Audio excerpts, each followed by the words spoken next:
tout le monde, déjà 16e journée aux Jeux olympiques d'hiver de 2010. Aujourd'hui, on transforme le ciel de Vancouver avec l'œuvre Élévation vectorielle et on fait un saut à la Maison de l'Ontario.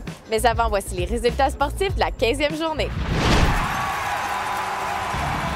Lors de la 15e journée, la médaille de bronze en curling chez les dames a été décernée à la Chine suite à sa victoire contre la Suisse 12-6. La dispute pour l'or s'est jouée entre la Suède et le Canada.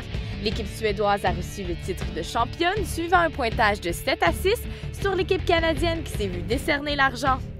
Au Parc olympique de Whistler, à l'épreuve de biathlon 4 par 7,5 km relais chez les hommes, la Norvège a gagné l'or. L'argent a été donné à l'Autriche et le bronze à la Russie. En descente slalom chez les femmes, l'Allemande Maria Riesch a rappelé la médaille d'or, sa seconde des Jeux de 2010. Marlies Schild de l'Autriche s'est vue décerner l'argent et Sarka Zarubska de la République tchèque le bronze. En surf des neiges, lors de la compétition slalom géant parallèle dames, la Néerlandaise Nicoline Zaubré a gagné l'or. Yukaterina Iuhina de la Russie a pris l'argent et Marion Kriner de l'Autriche le bronze. Lors des demi-finales en hockey chez les hommes, les États-Unis l'ont remporté sur la Finlande 6-1. Le Canada a battu la Slovaquie 3-2 suite à un match à couper le souffle. Le titre de champion olympique se jouera donc entre le Canada et les États-Unis. En patinage de vitesse 500 mètres piste courte chez les hommes, le Canadien Charles Hamelin a gagné l'or. Song Si-bak de la Corée du Sud a pris l'argent et François-Louis Tremblay du Canada le bronze. Suivant l'épreuve du 1000 mètres piste courte en patinage de vitesse, Wang Meng de la Chine a remporté l'or. L'Américaine Catherine Reuter s'est vue décerner l'argent et la Sud-Coréenne Park Seung-hae le bronze. Aux 5000 mètres les pistes courtes épreuve finale, le Canada a gagné l'or, la Corée du Sud l'argent et les États-Unis le bronze. Pour le détail des résultats, incluant les rondes préliminaires et les médailles, rendez-vous à la page d'accueil du Vancouver2010.com.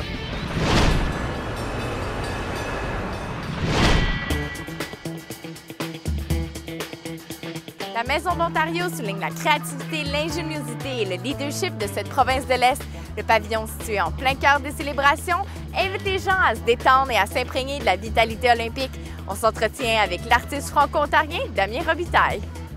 Damien, pour ceux qui ne connaissent pas en fait ton projet musical, est-ce que tu peux nous l'expliquer en quelques mots? Je suis un franco-ontarien exilé au Québec. Ça fait 5 ans que je compose mes chansons et que je sors des disques et que je tourne à travers la francophonie à présenter mes chansons. Ces chansons, c'est de toutes les couleurs, pour tous les âges, c'est toujours, ça mène toujours un sourire au visage. Ton père est d'origine francophone, ta mère est d'origine anglophone. Oui. Comment est-ce que tu en es arrivé à bien marier les deux langues dans ta musique? Bien, j'arrivais à bien marier les deux langues dans ma vie parce que, tu sais, je vivais vraiment en franglais. Et comme ma mère dit, il ne faut pas coucher avec une fille avant que tu la maries. Alors moi, je voulais coucher avec les deux langues, alors j'ai décidé de les marier ensemble. J'apprécie le fait que je peux faire des spectacles un peu bilingues. Et pour les Olympiques, pour moi, c'est la deuxième fois que je viens. Jusqu'à date, ça a été super. La première semaine, j'ai joué au centre de la francophonie. C'était une salle comble, le gros party et tout, là. Et ce soir, je joue à la Maison de l'Ontario et je représente l'Ontario. Alors, pour ça, je suis fier aussi. Merci à tous les gens de Vancouver et à travers le Canada. Plein d'amour. Élévation vectorielle est une œuvre interactive qui permet aux participants de transformer le ciel de Vancouver. À l'aide d'une interface tridimensionnelle se trouvant sur le web, on peut créer d'énormes sculptures de lumière dirigées robotiquement par 20 projecteurs sur English Bay. Tout le monde est invité à faire une création avec les faisceaux lumineux dans le ciel de Vancouver. Nous espérons que des gens de partout dans le monde participeront avant le 28 février.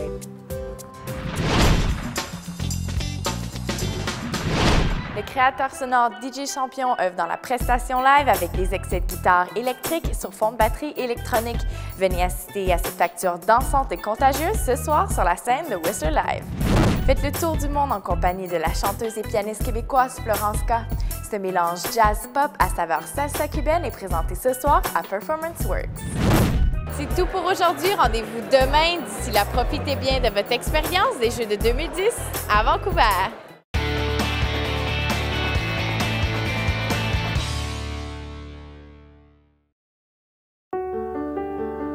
It's big. Beautiful. Laid back. Sophisticated. It doesn't get more West Coast than this. Some call it British Columbia, Canada. But we call it Home. British Columbia, 2010. You gotta be here. Pour réussir vos vacances en Colombie-Britannique, visitez hellobc.com.